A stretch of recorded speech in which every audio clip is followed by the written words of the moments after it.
I grew up an evangelical fundamentalist in the heart of the Bible Belt. According to my church, segregation was the will of God, and they quoted the Bible to prove it. At the age of 12, John Shelby Spong started to walk away from the literal interpretation of the Bible he'd grown up with. While always holding his faith close, he began to question the fundamentals of his beliefs. I don't live in a world where virgins conceive and where people walk on water and where 5 loaves are distributed to feed 5,000 people. A lifetime clergyman, Jack Spong became one of the most progressive and controversial bishops in the United States, ordaining 35 gay members of his clergy. I'm not interested in being part of a church that is kept together in homophobic unity. Now 84, Bishop Spong is still fighting against those that use faith as a justification for fundamentalism. It's not a surprise that people today can quote the Bible to justify almost any act of terror or any prejudice that they wish to engage in. Bishop Jack, is it an oversimplification to suggest that extremism is the scourge of our time? Yeah, and I think religion adds to it enormously. There's something about organized religion that suggests that you have to have the whole truth, so that anybody disagrees with your understanding of truth becomes the heretic that you want to purge. And whenever any religion gets to the place where it says, I have the truth, the whole truth, and nothing but the truth, they always persecute one another. They always go into religious wars, and they always enter into religious prejudice. It's kind of a sad commentary on my profession. So how is religion both the path to so much good and also the path to so much evil? Well, evil might be strong. I think you start with the understanding that to be human, or even to be alive, is to be survival-oriented. If you look at nature, everything that's living is organized to survive. Every plant, every shrub, every fish, every insect. If you follow their patterns, survival is what drives them. None of that's conscious. That is, the plant isn't conscious that it's survival-driven, and yet when you move it from one room in your house to another, the plant will literally turn to get the rays of the sun. That's a survival instinct. But it becomes self-conscious in human beings. And if my survival becomes the most important thing in my life, my highest value, then I can't help but be self-centered. And that means that anybody that disagrees with me or looks different from me or acts different from me becomes a threat to my survival. And so we're built to be skeptical and even hostile to anybody that's a little bit different. So racism comes out of that. Attitudes toward women come out of that. Religious prejudices come out of that. Homophobia comes out of that. That's the normal human response to the survival-driven mentality. And what the church has done historically is to say that people are suffering from original sin and they need to be rescued. I think what we need is to be empowered to live in a radically insecure world without trying to bind ourselves into some secure creed or some secure religious situation. You know, in religion, the Pope has to be infallible. If you're a Catholic, the Bible has to be inerrant. You have to believe you have the one true religion. And all of that sets up a possibility of persecuting somebody that disagrees with you. So I think that it adds to the tensions and to the extremism that's in the human population. Do you think it also sets you up for great disappointment if it turns out that someone else sounds like they've got a different idea, or something that you learnt when you were young turns out not to be true? Well, I think that's true. And you look at the place of Jews in Western civilization. The Christians were saying, we have the one true faith. God is clearly a Christian. And it's got a Trinitarian God, all of that. We defined it in creeds, and we said you had to believe it. But we always had a minority of Jewish people living in Western civilization who, by their very presence, said, we don't accept this understanding that you think is the absolute truth.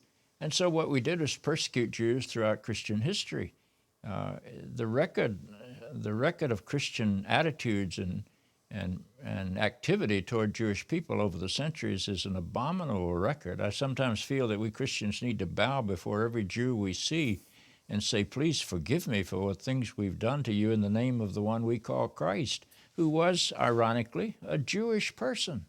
But if you look at what we've done, we started in the New Testament. You find anti-Jewish sentiments expressed in the New Testament. The fourth gospel has Jesus say that the Jews are the children of the devil. That's a pretty strong statement. A lot of people don't recognize that, but that's in the Gospel of John. In Matthew's Gospel, at the time of the crucifixion, Pilate washes his hands and says, I'm innocent of the blood of this just man. And Matthew has the Jewish crowd say, his blood be upon me and upon my children. Then you get into the church fathers, people like Jerome and Polycarp and Irenaeus. You read some of the things they say about Jews, and they talk about them being vermin. They talk about them being unfit for life. And all of that hostility is poured into the bloodstream of Western civilization. By the time you get to Martin Luther, the great reformer, he was very anti-Semitic. He wanted to burn synagogues. He thought that if he had challenged the Catholic tradition and created a Protestant Christianity, he thought all the Jews would immediately become Protestant Christians. And when they didn't, he turned his venom on them. Then he translates the Bible into German, and he puts this anti-Semitism into the German language. And I think that's part of the reason you get the Holocaust in the 1930s and 1940s in Nazi Germany. It's not a good record. But see, I think if you're a Christian, I think you ought not to be secure.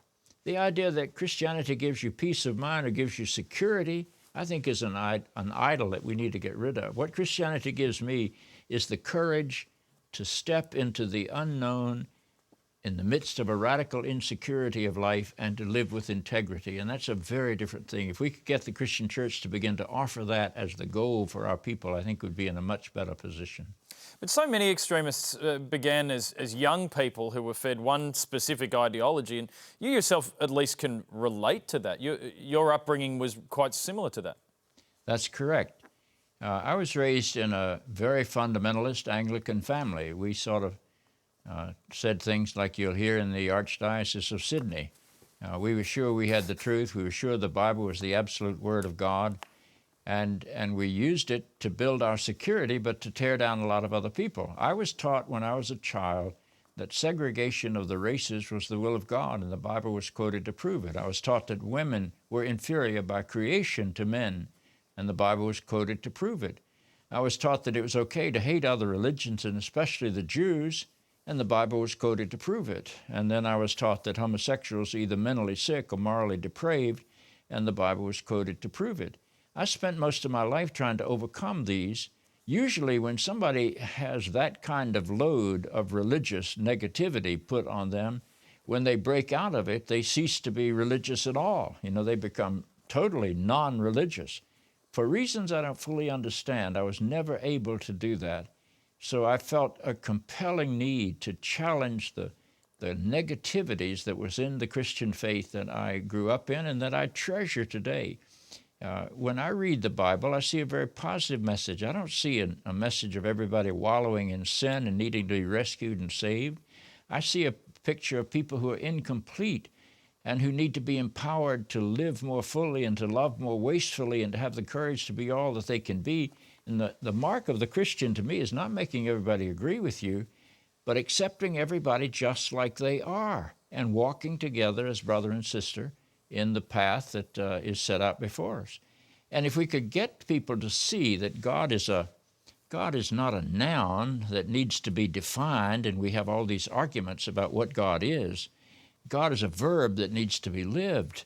And Jesus says over and over again, I have come that you might have life and have it abundantly. He didn't say, I've come that you might be theologically correct.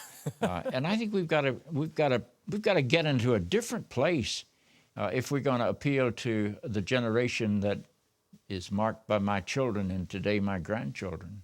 Well, in preparing for this interview, I downloaded a Bible app and tried to reacquaint myself with some of the scripture. And I have to say that sometimes it sounds great, and sometimes there are baffling things that are said. There's from Luke, Jesus says, if anyone comes to me and does not hate father and mother, wife and children, brothers and sisters, yes, even their own life, such a person cannot be my disciple. And I don't understand that. That sounds like he was having an off day. Yeah, well, he might have been. I think what that comes out of is that Luke doesn't write. Most people think this is eyewitness reporting. Luke doesn't write until maybe the latter part of the 9th decade or the early part of the 10th decade. And by that time, Christianity has begun to break some families apart. That is, an individual, a husband or a wife or one of the children will move into the Christian tradition, and then they find hostility and animosity. And so you have to make a decision whether Jesus or your family is going to be the primary value of your life. But if you quote the Bible literally, well, most people that quote it literally have never read it. If they'd read it, they know they couldn't quote it literally. Nobody'd be alive today if we took the Bible literally. I went through the Bible one time and looked at all the passages for which a person ought to be put to death. Deuteronomy says if a child talks back to his parents and is willfully disobedient, he should be taken to the elders of the city and stoned until dead at the gates of the city. I often ask audiences, how many of you would still be alive if we practiced that literally? And there are very few hands that go up. The Bible also says if you have a sexual relationship outside of your marriage, you are to be executed. I don't think it would be very helpful to ask how many would still be alive if you were working on a live audience. That'd put them in a rather embarrassing position. It says if you worship a false god, you can be put to death. Well, who's going to define the true God? Is it going to be the Pope? Is it going to be one of the American television evangelists? Is it going to be the Archbishop of Sydney? Is it going to be Ian Paisley? Whoever defines the true God puts everybody else at risk because the definitions are always so narrow. And there's one that's sort of clever, and I didn't discover it until, maybe 10 years ago. The book of Leviticus says, if you have sex with your mother-in-law, you shall be put to death. I've never heard that preached on in my life. I think that's because most people can't imagine doing it. And so if you can't imagine it, there's no reason to preach against it. But I think that's the things that are in the Bible. The Bible was written between about 1000 BCE and about 140 AD. It reflects all sorts of attitudes that people believed in those days. It believes the earth's the center of a three-tiered universe. It believes that epilepsy is caused by demon possession. It believes that they didn't know about germs and viruses. If you got sick, it was divine punishment. There are all sorts of things that we've moved away from. And if you literalize the Bible, you make it impossible for modern men and women, especially educated men and women, to become followers of Christ. And I think that's a terrible thing. The Bible is not that holy. The Bible was written by human beings, and some of them have some real hang-ups. Even a man like Paul. Paul did all of his writing between 51 and 64. And Paul writes some incredibly exquisite things, like the 13th chapter of 1 Corinthians, though I speak with the tongues of men and of angels and have not love, I am nothing. That's incredible stuff. But Paul is also very petty about some things. And his attitude toward women is quite negative. Women don't like Paul today, and Paul didn't much care for women when he was alive and well. So all of those things, you don't literalize those. You take people for what they are, and every human being is a combination of good things and bad things and weak things and strong things and prejudices and openness.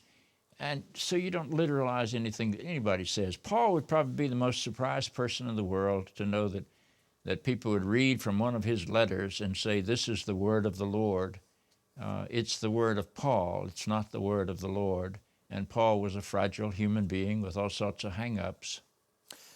Time does move on. You began fighting for the rights of the LGBT community 30 years ago. Did you rejoice in the recent Supreme Court decision?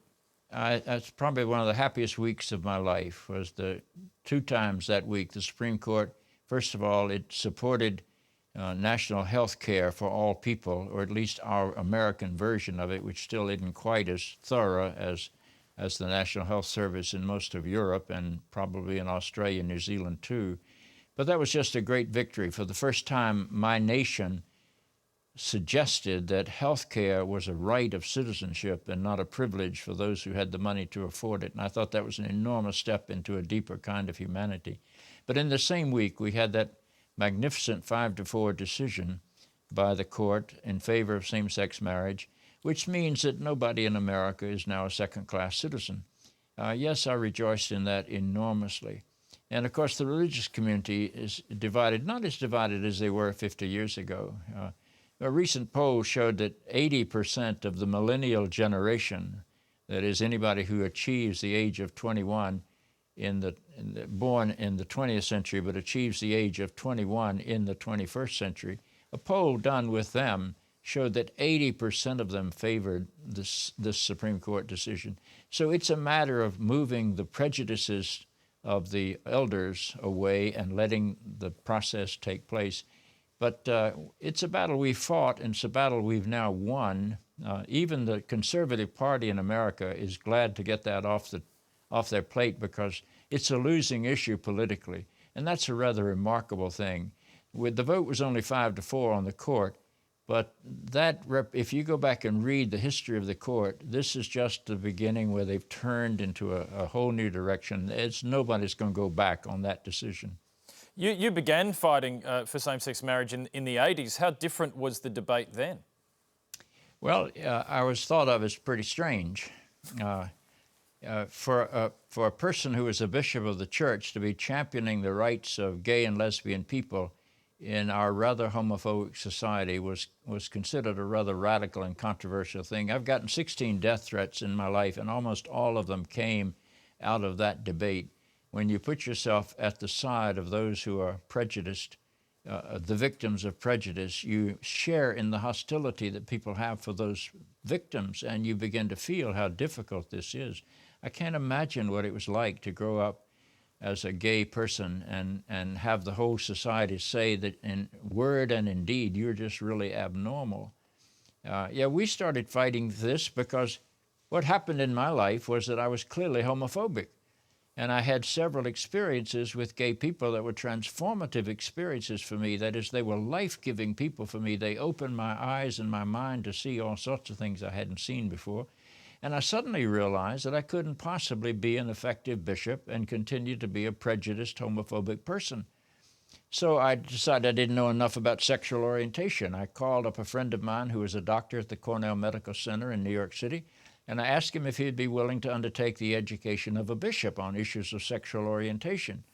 Well, he had never had a bishop that wanted to be educated before. He'd never known a bishop that thought he needed to be educated before.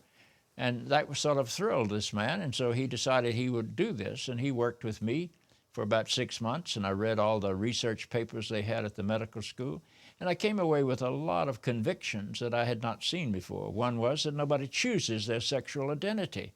I didn't choose to be heterosexual. I just woke up sometime when I was 12 or 13, and suddenly girls did not seem obnoxious to me any longer, and I wanted to start combing my hair and dressing better to attract female attention. I didn't decide I'd be heterosexual. In fact, if somebody had said, you must be heterosexual, I wouldn't have known what they were talking about because I didn't know what that word meant. I don't think I heard the word homosexual till I was 14 or 15 because it just wasn't a word in our vocabulary. But that's the way life goes, and that was my first experience. The second thing I learned is that the number of gay and lesbian people in the population at all times, in all places, in all societies, throughout all of history, appears to be pretty much the same. That is, it looks like a very normal but minority part of the spectrum of human sexuality. The third thing I learned was that if you look into the animal kingdom, you find that homosexual behavior is present among the higher mammals, and that can be documented. So it's hard to argue that it's not natural if it's in the natural world. Nobody thinks that animals make a decision about their sexual orientation. I remember being up in the Cairns area of Australia on one occasion and watched some people feeding the crocodiles, and one of the guys commented that they tried to mate this particular crocodile, and he said he just wasn't interested. He must be a homosexual crocodile. And I thought, well, that's the first time I've ever heard a reptile called homosexual, but that was an interesting experience. I just was in Ireland just a month ago doing some lectures, and Ireland has just voted by about a 62% to 38% vote in favor of same-sex marriage. So I was really, it's an overwhelmingly Roman Catholic country, and I was really interested in finding out how that had come about, how this totally Catholic country with the church violently opposed to this measure could still pass it by such a great majority. And I discovered when I interviewed people that they've given up on the church having any moral authority because of the activities of child abuse and the activities of sexual indiscretions among the clergy and by the nuns. Ireland has had a particularly difficult period of history to look at. And so the church has lost an enormous amount of credibility. But I think we've got to get that right. Thank God, Pope Francis, by saying just one thing. He said, "Who am I to judge?" That's all he said when somebody asked him about homosexual people. But that was a brand new note that he struck. And I think we've got to move away from judgment. Homosexuality is not something one chooses to do. It's something one is. And we need to respect the differences. It's like being left-handed or having white skin or blue eyes. It's just one more part of the human being. And for the church to say that you can discriminate against another person on the basis of his or her being means that we are still the victims of prejudice. Oh, people say to me, "Do you think all homosexual behavior is good?" Of course it's not. But maybe they haven't noticed that all heterosexual behavior doesn't look very good either. I mean, most prostitutes in this world are heterosexual. Most pimps in this world are heterosexuals. And despite all of the publicity, most child abuse is at the hands of heterosexual people in our world today. Sexuality can be lived out in a very destructive manner, whether you're homosexual or heterosexual. But it can also be lived out in a very beautiful manner. And that's true whether you're homosexual or heterosexual. I have a lesbian priest in my diocese, or when I was the bishop. She's still in the diocese. But I had a lesbian couple. Both of them had been nurses before one of them became ordained and was a priest. And this couple has adopted and raised about 20 children, all of whom were considered unadoptable. They were Down syndrome children, or they were physically crippled children, or they were hair-lipped children, or they were something that nobody wanted them. And they took these children and they raised about 20 of them, and they loved them. Nobody can ever tell me that these two people aren't spectacular examples of what it means to be a follower of Jesus Christ. It's interesting, though. Australia is now lagging behind the US. It's lagging behind Ireland. And our most senior Catholic, Cardinal Pell, says things like this. I don't think homosexual activity is simply the result of genetic makeup, because we are free. We can control our instincts, and like heredity and environment, a lot of this practice is learned. That's at odds with what you seem to have learned and with what the rest of the world seems to have learned. Yeah, that's also, if I may say so, and I don't mean this disrespectfully, but that's profoundly ignorant. And it is imperative that if Christian leaders are going to be in the debate, that they educate themselves on the subject. Archbishop Pell, or Cardinal Pell as he is now, has said things throughout his history that had just been embarrassing because he doesn't know what he's talking about. It's just hard to see. We had a member of our Supreme Court named Scalia, Justice Scalia, that wrote a scathing negative report with the positive. He filed a minority opinion. And again, he's one that assumes that if you're a homosexual, it's because you've chosen a depraved lifestyle.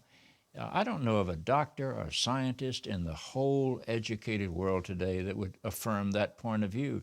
And when you have a person who has not kept up in studying, in a position of authority and power where he can make pronouncements, I think it's a real tragedy that the church gets too many of its leaders on the wrong side of these great issues. If you look back at the history of the church, we supported slavery.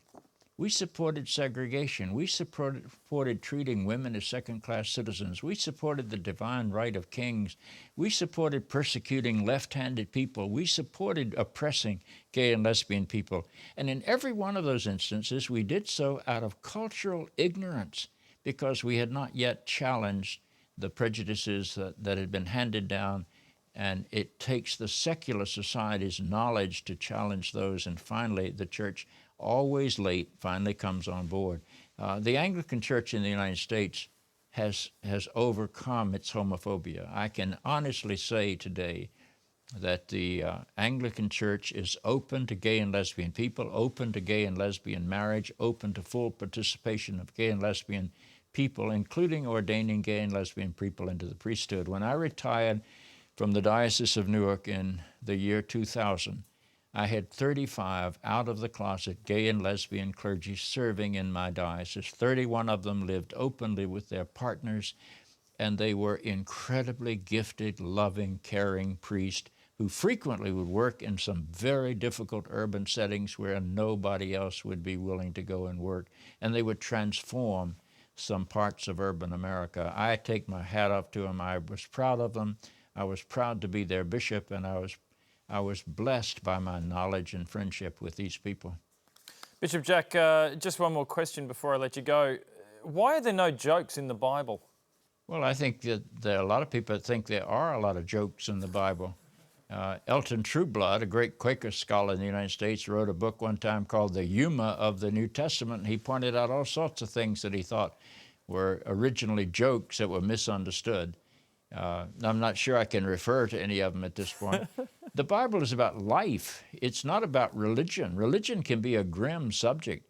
When I was a little kid, I went to a Jewish synagogue. I guess that's redundant because I don't know of any synagogue that isn't Jewish. But I went to a synagogue, and I went on Yom Kippur, which is the day of penitence. And these Jewish people were happy. They were smiling and laughing and having fun with each other. And I looked at my Anglican background, and when I was a kid, we used to watch people come back from the altar of Anglican churches where they had received the sacrament. They always looked like they'd lost their last friend.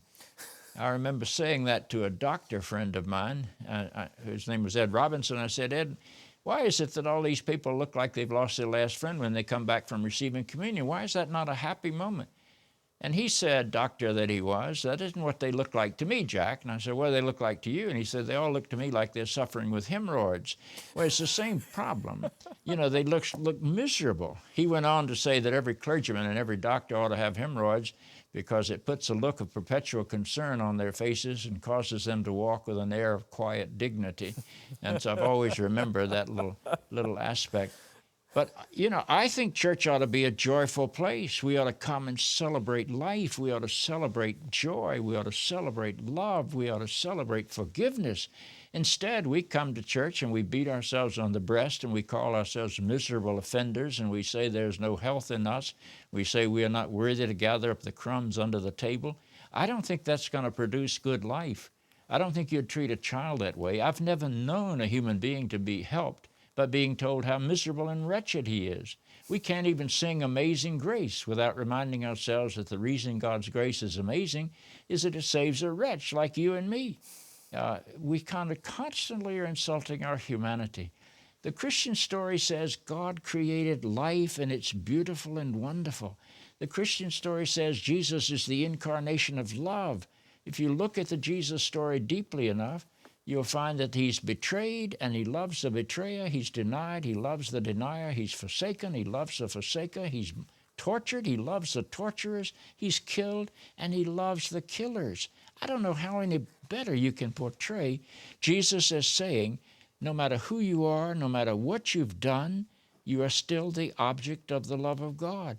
And to call people into the life of the Spirit, which is not into being pious and religious, but into being whole and free and celebrating and capable of giving your life and your love away, that's what the Christian faith is all about. And it's a glorious and wonderful tradition, but we've smothered it with so much negativity and so much prejudice that it's terribly unappealing to a vast number of people in our world today, and particularly to the younger generations. Bishop John Shelby Spong, thank you so much for your time. It's a pleasure always to be with you, and my love to all my friends in Australia.